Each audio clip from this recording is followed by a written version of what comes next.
least 20 boats of tourists who had gathered around an area to watch the shark work. And we had the shark on a huge 90-foot platform 30 feet underwater, and at the press of a hydraulic button and pulling a lever back, supposedly the shark comes shooting out of the water head first. And this has absolutely happened because David Brown and Dick Zanuck were there watching with me. The shark came up tail first. It just came up tail first, and it was like it was like a 25-foot moon. In the summer of 1975, a shark changed cinema forever.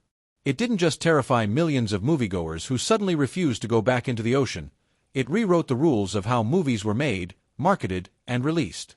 But buried in the outtakes of that production, tucked away in a vault for decades, sits a sequence so brutal that even the man who directed it couldn't bring himself to keep it in the final cut. This is the story of that scene, the chaos that surrounded its filming, and why Steven Spielberg decided the world was better off never seeing it. To understand why that scene had to go, you first have to understand just how unlikely it was that Jaws ever got made at all. The project began not as a screenplay but as a paperback novel by a relatively unknown writer named Peter Benchley. Before it hit bookstore shelves, two producers, Richard Zanuck and David Brown, got their hands on an early manuscript. According to accounts from those close to the production, they read it cover to cover in a single sitting, unable to put it down, and by morning they had convinced themselves this was the most gripping story either of them had encountered in years. Acting on instinct rather than caution, they secured the film rights before the book had even been printed, paying a sum that looked modest at the time but would end up being one of the best investments in Hollywood history. When the novel finally landed in stores, it exploded, camping out on bestseller lists for the better part of a year and building an audience that was primed and hungry for a film adaptation before a single frame had been shot. Finding someone to sit in the director's chair proved far trickier than buying the rights. The producers set their sights on a young filmmaker in his mid-20s who had impressed them on an earlier project, a road thriller about a truck menacing a lone driver. That earlier film bore an uncomfortable resemblance to what Jaws seemed to be on paper, another story about a relentless, faceless predator stalking its prey, and the young director worried aloud that taking the job would trap him in a genre he didn't want to be known for. He reportedly tried to walk away from the project more than once, but the studio wouldn't release him from his obligation. In hindsight, that stubbornness on the studio's part turned out to be the single most important decision in the making of the film, because the director they refused to let go was Steven Spielberg, and Jaws would go on to launch him into the stratosphere. When the production was greenlit, everyone involved believed they had a handle on what they were building. The budget sat at a modest few $1 million, and the shooting schedule was projected to wrap in under 2 months. Both of those numbers would turn out to be wildly, almost comically, optimistic. Nearly everything that could go wrong during the filming of Jaws did go wrong, and the production has since become legendary in Hollywood circles as a case study in how a movie can spiral out of control and somehow still become a masterpiece. Casting alone was a headache. Spielberg had his eye on a well-known leading man for the role of the oceanographer Hooper, but plans shifted when a different actor entered the picture and expressed sudden interest in the part. That actor had just wrapped another film and reportedly felt dissatisfied with his own performance in it, leaving him eager for a fresh project to prove himself again. He signed on only months before cameras were set to roll, which meant the production was scrambling to lock in key roles right up until the 11th hour. The role of the grizzled shark hunter, Quint, went through a similar shuffle. Spielberg had approached a couple of established tough guy actors for the part, both of whom turned it down, before the role eventually landed with a British stage and screen actor who would go on to deliver one of the most iconic monologues in film history. Spielberg also made a quiet but crucial decision early on. He didn't want Jaws to feel like a straightforward monster movie. He wanted humor, warmth, and characters who felt like real people caught in an impossible situation, not cardboard cutouts waiting to be eaten. To get that tone right, he brought in a comedy writer he'd worked with before, someone with a sharp ear for naturalistic dialogue. What was supposed to be a brief consulting job turned into a nightly ritual once filming began. The writer would sit with the cast and crew after each day's shoot, listen to what had worked and what hadn't, and rewrite scenes on the spot to keep the dialogue feeling alive and unscripted. Then came the decision that would nearly sink the entire production, both literally and figuratively. Rather than filming in the safety of a studio tank, as most productions of the era would have done, Spielberg insisted on shooting on the open water of the Atlantic Ocean, off the coast of a small island in Massachusetts. He wanted the ocean to feel real, unpredictable, and dangerous, because he believed audiences would sense the difference between a controlled tank and the genuine unpredictability of the sea. Veteran crew members warned him this was a mistake. They were right, though not for the reasons anyone expected. The ocean simply refused to cooperate. Conditions that looked calm in the morning could turn choppy within hours, scattering the small fleet of boats the crew relied on to hold camera positions and equipment. Every time the water shifted, the crew had to spend hours re-anchoring more than a dozen vessels, burning daylight they couldn't afford to lose. On some days, after all that setup and repositioning, the crew managed to capture only a couple of usable shots before the light changed too much to continue.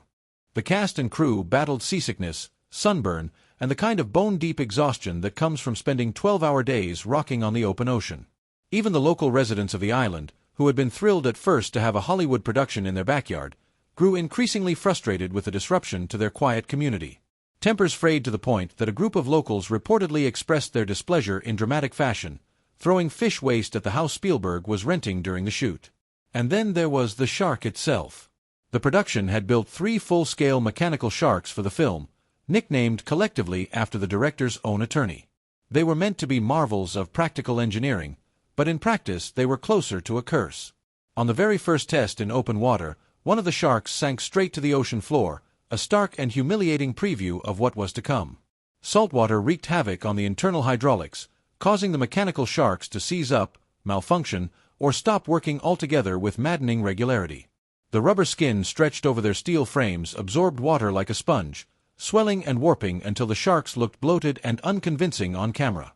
Spielberg's frustration boiled over more than once. Those on set recalled him venting his exasperation loudly enough that everyone within earshot understood exactly how close he was to losing his patience entirely. Divers spent countless hours in the water retrieving broken pieces of shark that had drifted away or sunk, delaying shooting days even further. By the time the dust settled on the schedule, the production was running roughly 7 weeks behind where it was supposed to be. Filming that should have wrapped in under 2 months instead dragged on for close to half a year, finally closing out in the early autumn of 1974.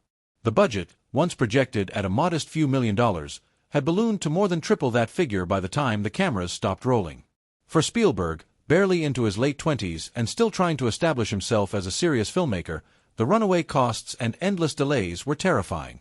He confided to people close to him that he genuinely feared this production would end his directing career before it had properly begun.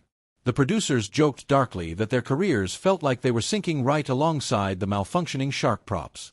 Executives from the studio made repeated visits to the set, increasingly desperate to rein in costs and push the film toward completion. The chaos even forced a change to the release date, pushing the film from its originally planned holiday season debut into the following summer instead, a scheduling accident that would end up reshaping the entire film industry's calendar, though nobody involved could have predicted that at the time. It was in the middle of all this turmoil, with a broken shark, a runaway budget, and a director under mounting pressure to deliver something usable, that the most disturbing footage of the entire shoot was captured.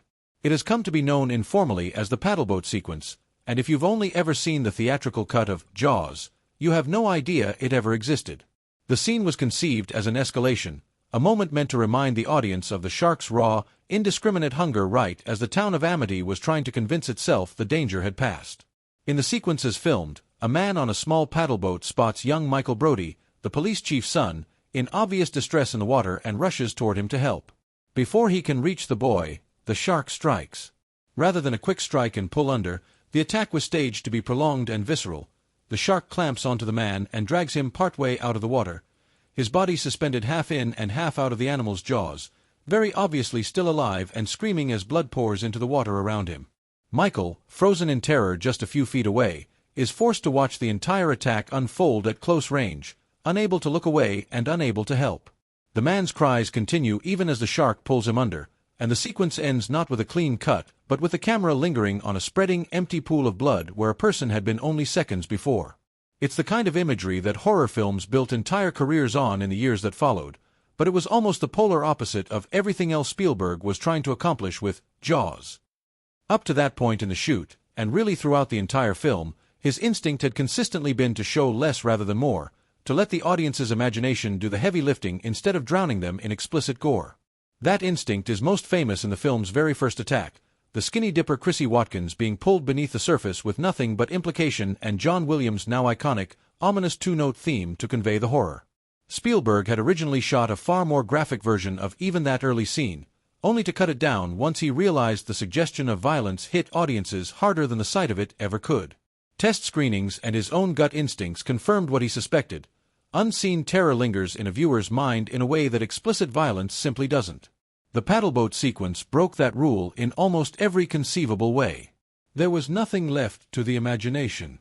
It was blood, screaming, and a child witnessing a man being torn apart in agonizing detail, and it sat there on film, fully shot, fully performed, and ready to be edited into the movie. There was also a very real practical concern hanging over the decision. Had that footage made it into the final cut, industry insiders at the time believed the ratings board would almost certainly have slapped the film with a restrictive rating reserved for the most graphic content. That kind of rating could have meaningfully limited who was allowed into theaters to see it, cutting off a huge swath of the younger audience that would go on to make Jaws a generational phenomenon. A summer blockbuster living or dying on word of mouth from teenagers sneaking into theaters simply couldn't afford to alienate that demographic before it even opened. But the ratings concern, real as it was, wasn't the whole story. Spielberg reportedly felt on a purely instinctive level that the scene was simply wrong for the film he was making. It didn't build dread, it discharged it all at once, and once an audience has seen the absolute worst the shark is capable of doing in full, unflinching detail, there's nowhere left for the tension to climb. The entire architecture of Jaws depends on the audience never quite seeing the full picture until the very end, on dread accumulating scene after scene rather than peaking too early and flattening out. Including the paddleboat attack risked breaking that architecture beyond repair. That decision wasn't without its costs on set. The special effects team, led by the film's celebrated effects supervisor, had poured enormous effort into engineering that specific attack, choreographing the mechanical shark's movements to make the dragon thrash motion look as convincing as their notoriously unreliable equipment would allow. They were proud of what they had built, and by most accounts genuinely disappointed to see it excised from the film after everything it took to capture it in the first place, given how much of the shoot had already been lost to broken hydraulics and stormy seas. But Spielberg held firm. He believed, correctly as it turned out, that the film would be far more powerful if the shark remained mostly hidden, its violence implied rather than paraded in front of the camera. The paddleboat footage was shelved, and with it went the most explicit attack ever filmed for Jaws. What's remarkable, looking back, is how directly that single editorial decision shaped the trajectory of the entire film. Jaws, as released, leans almost entirely on suggestion. The camera rarely lingers on the shark itself in the first half of the picture, partly out of necessity because the mechanical props were so unreliable, but also very deliberately by design once Spielberg saw how effective the restraint was. Audiences don't get a clear, sustained look at the creature until well into the back half of the story, and by the time they do, the anticipation has been built so carefully that the payoff lands like a gut punch rather than a shrug. Cutting the paddleboat scene reinforced that philosophy across the board.